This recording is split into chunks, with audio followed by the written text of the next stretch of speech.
something soulful to make your soul full. Let's go.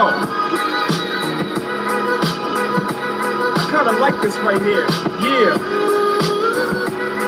Got me feeling some type of way. I told y'all it was musicians that brought me into the truth. Got me up here dancing in the booth. They say the truth shall set you free, give you liberty, trick me. With your lies, you must be kidding me. The end is almost here. Of this captivity, it's time to repent. They say the truth shall set you free, give you liberty, trick me. With your lies, you must be kidding me. The end is almost here. Of this captivity, it's time to repent. Now watch this. The blessings, the curses, the lesson, the purpose. When we break God's laws, it's aggression just worsen. Don't do it. The kingdom, the promise, the greatness, the honors. I want to live to see the day when Satan's demolished. Now, one time for my sister on the soul track, showbiz, aging. Can I get a soul clap? Old man is dead, and I don't want to go back. 12 drops of visual, this is bigger than just pro black. Some speak of peace, and some prophesy doom. Moral of the story is prepare for the bridegroom. He may come at night, he may come at high noon. Everything destroyed like winds from a typhoon, always on time. I said your house never late. Apply the precepts to life so you can elevate. It won't be long before our people's in a better state. And when we get to heaven, damn right we're gonna celebrate. And I ain't talking about a place that's invisible. Give us our kingdom on earth in the physical. Revelation 5 and 10, cause it's spiritual. Church is a scam, so be careful who you listen to and don't be so easily led. Sheep need to be fed. What's understood never needs to be said. So I teach on a corner. In my black boots, always stay humble and keep my movements gradual. So the truth shall set you free, give you liberty, trick me. With your lies, you must be kidding me. The end is almost here. Of this captivity, it's time to repent. They say the truth shall set you free, give you liberty, trick me. With your lies, you must be kidding me. The end is almost here. Of this captivity, it's time to repent. And watch this.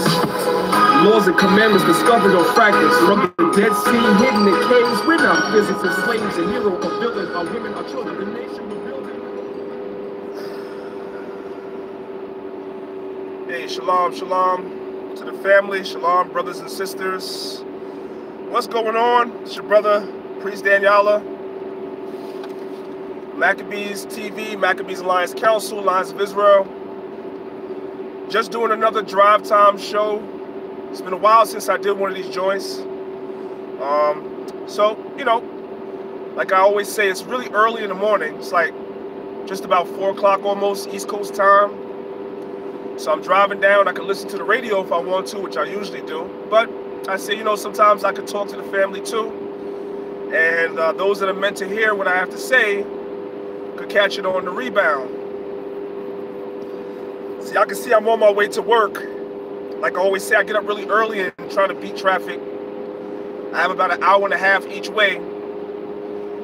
People always ask me, well, why would I work an hour and a half away? Because I'm from New York. And if anybody knows about the subway system in New York, if you live out in Queens, you live in the north part of the Bronx, whatever like that, you take the subway into Manhattan, you work in Manhattan, the subway ride is anywhere from an hour to an hour and a half. Or if you work in the Bronx, if you live in the Bronx, you work in Brooklyn, you go in 2 hours on the subway. So it's pretty much the same whether you're driving, whether you're taking the subway, whatever it is, you know what I'm saying? It's pretty much all the same. So, you know, it's more money to be made the closer you are to the city. So that's why I still work down in that area, you know what I'm saying? Anyway, I'm creeping right now. As y'all can see, I'm kind of creeping. I'm not going too fast because it's the springtime where, you know, where the new year is upon us. And so the animals are coming out of hibernation. In this particular area I'm driving through, there are a lot of deer out here. And these deer, you know, they're almost like lambs. These guys come out in the middle of the highway and will just stand there and look at you coming. And sometimes you can't even see them until you're already on top of them. So I drive with like 4 eyes open, not 2. You know what I'm saying? Like I'm really always looking like really far down the road. Because these dudes, they come out the street. Like there was times like this is a 2-lane highway that turns into a 3-lane highway as you go further. And sometimes the deer will come out and they'll be like in the middle lane of the 3-lane highway, just standing there, like begging for them to be hit. You know what I'm saying? So when I leave out my house this time of the morning, I'm always careful. I'm really watching where I'm going and stuff like that, because you see a lot of the carcasses of the deers that litter the highway, you know, the further we get into spring, unfortunately. You know what I'm saying? And it's usually this time of the morning that they come out looking for food, especially since they've been hibernating, you know, all winter, you know. But enough of that. That's not why I did the live this morning. You brothers and sisters, y'all see the title of the video. So as usual, I ask my brothers and sisters as you come into the house, if you brothers and sisters can hit the like button.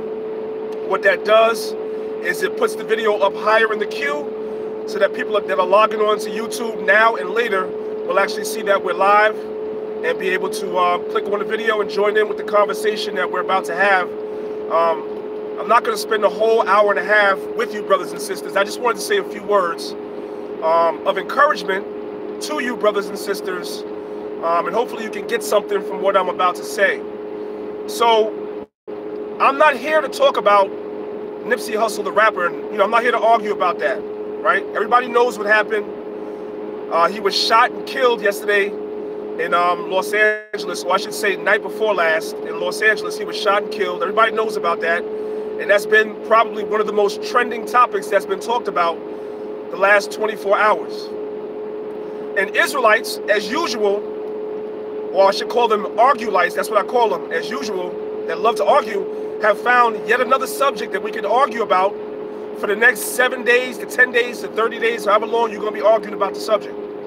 And I mean, Israel is divided right down the middle.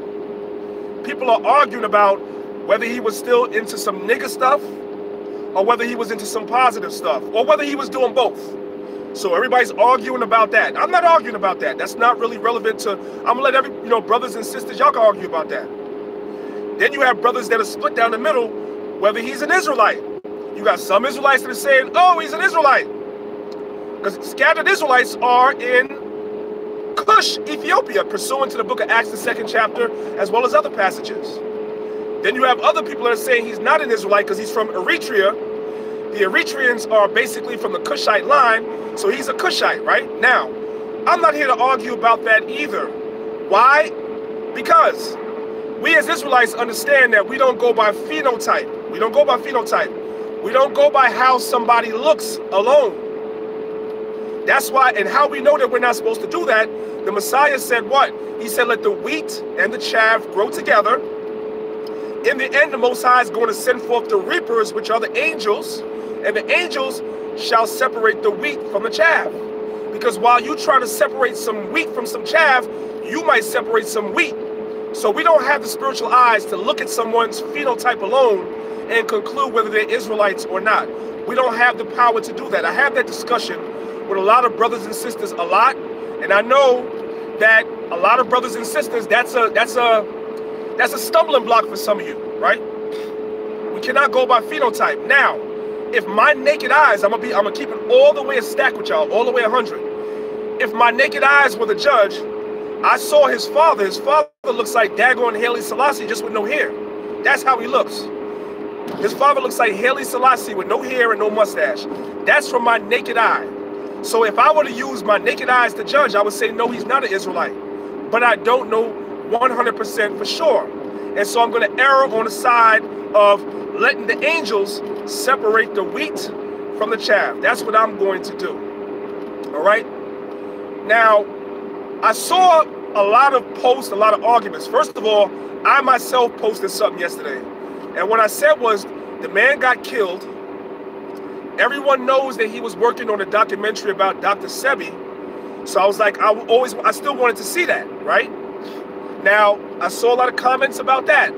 Oh, well, there's a lot of information already on Dr. Sebi. A lot of people spoke about Dr. Sebi already.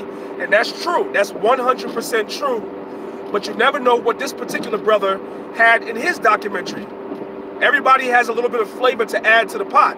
So we don't know what he was going to have in his documentary that might have been different from other people, or what new information or who he might have spoken to that other people didn't speak to, that could have uncovered some new information, right? Because we know that Dr. Sebi is a very, very important figure in the health industry, whether you like it or not, in the holistic, in the industry, the wellness. I'll call it the wellness industry, for lack of a better word.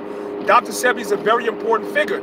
You can love him, You can hate him, but I'm telling y'all now, if you don't mess with Dr. Sebi, because a lot of people don't, because Dr. Sebi did have some stuff with him, I'm not going to lie, right? Including someone I'm very close to, Master Herbalist Patrick Delves, will even tell you that he himself was influenced by Dr. Sebi in many ways. So whether you mess with Dr. Sebi or not, even other people that are proliferating information as far as health and wellness is concerned, a lot of them were influenced by Dr. Sebi. That's just the facts.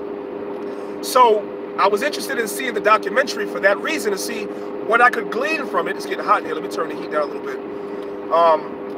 I was interested in seeing the documentary to see what I could glean from it. That's all. You know what I'm saying? That was all. Now, I heard yesterday that some people were saying that Rock Nation, they wanted to see Rock Nation take over the documentary. I don't.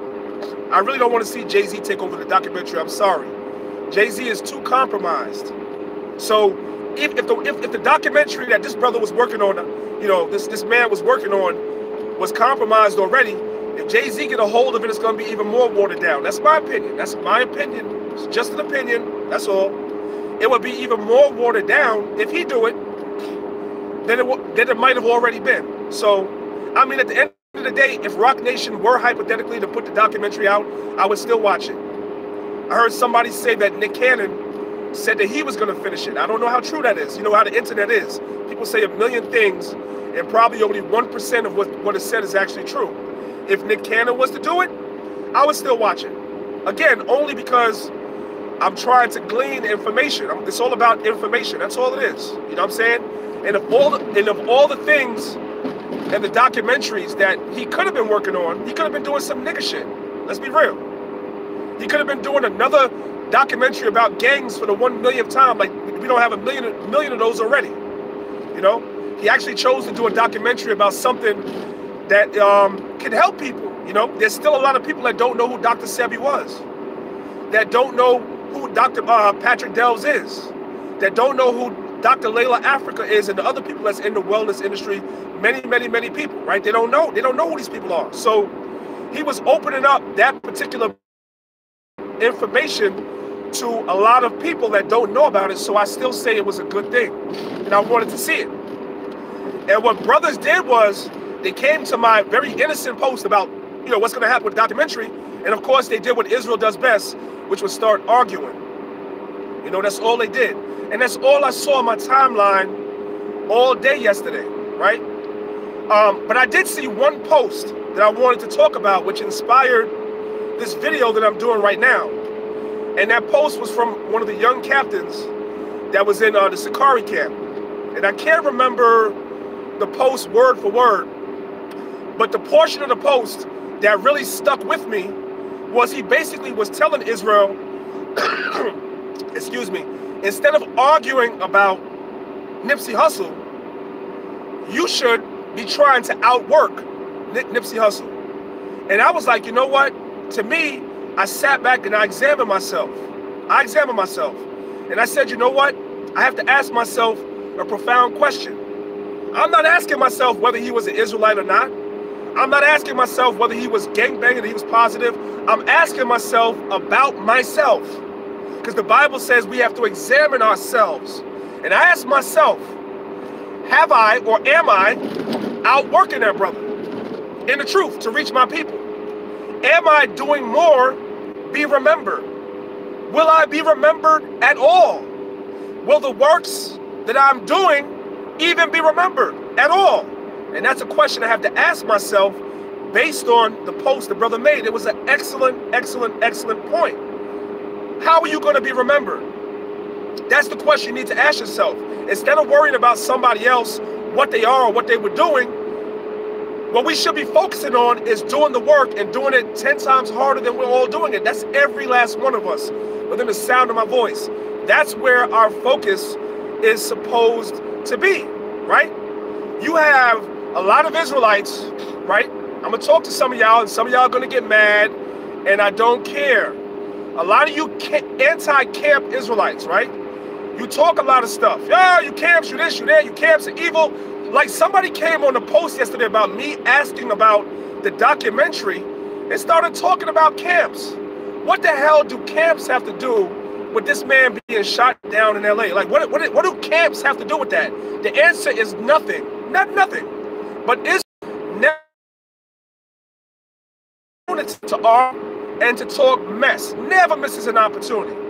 But I have a question, right? I have a question to all the brothers and sisters that hate camps. It's just a question. And I know y'all emotional as hell and y'all gonna be in the comment boards. I don't care.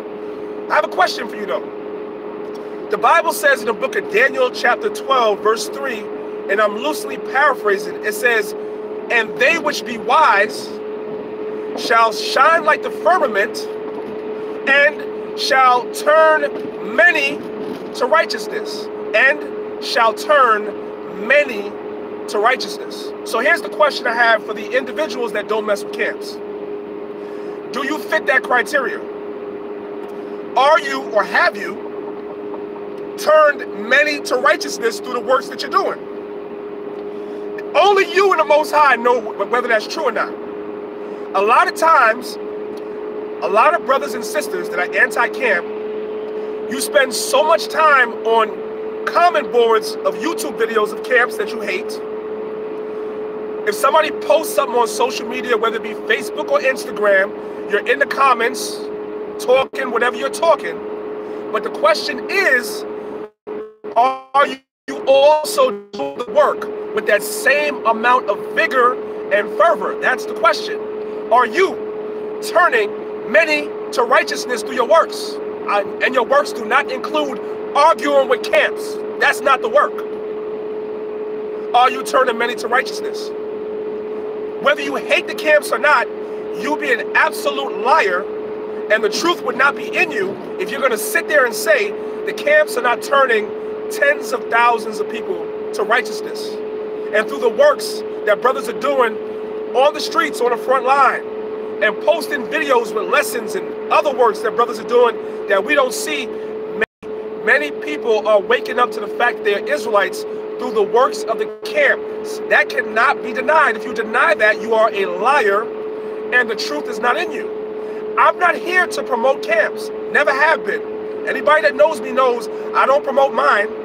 I don't ask people to join mine. I'm not into that. We are not Lions of Israel. We're not into that. But it's a profound question. Are you turning many to righteousness? Why do I see so many brothers and sisters that are anti-camp morning, noon, and night having 500 comment arguments with people on social media, coming on my page talking shit to me? I don't know you from a hole in the wall, but I give you a chance. I click on the hyperlink to go to your page to see what you are doing. Since me being in a camp is wicked, that's all it takes. It's just me being a part of a camp that automatically makes me wicked. Automatically. Nowadays, if you listen to people. Since that makes me wicked, I'll click on the hyperlink to your page to see what you're doing. And a lot of times the answer is nothing. You don't have one video on your page. You don't have nothing. You're just talking shit. But the Bible says in that day, in these days, in these last days, the wise are going to be turning many to righteousness. What is righteousness? Our righteousness is to keep the commandments of the Most High through faith in Hamashiach Yahushai. That is our righteousness in the eyes of the other nations. They're going to see that when they see us doing that. You see what I'm saying? And that's what we're promoting. We're promoting our people to come back to the laws, statutes, and commandments of the Most High through faith in His Son Hamashiach Yahushai, so that we can peradventure be delivered from this hellish captivity that we're in. So I made this video, and like I said, I'm not going to be long. I made this video to try to encourage brothers and sisters, he who hath an ear, or she that hath an ear, let them hear. This is not about arguing about pretty much irrelevant nonsense that Israelites like to argue about. We need to be out here doing the work, pushing harder, teaching more, doing more videos, doing more lessons. And that's what I have walked away from the situation with. I've walked away saying to myself, at the very least, like the young captain said, I need to outwork who some of y'all are calling a heathen. I need to outwork that brother. If I'm not outworking him, then what's the point? What's the point of arguing about it? You see what I'm saying? So that's pretty much it, man. Every man and every woman needs to examine themselves in his faith. Sometimes you got to step back from yourself and do a hard introspective look into yourself and ask yourself, are you doing as much as you are possibly capable of doing in this work? And if the answer is no, then you got to step it up, man. We all have to step it up some more, right? So, you know, that's pretty much my take on the whole situation.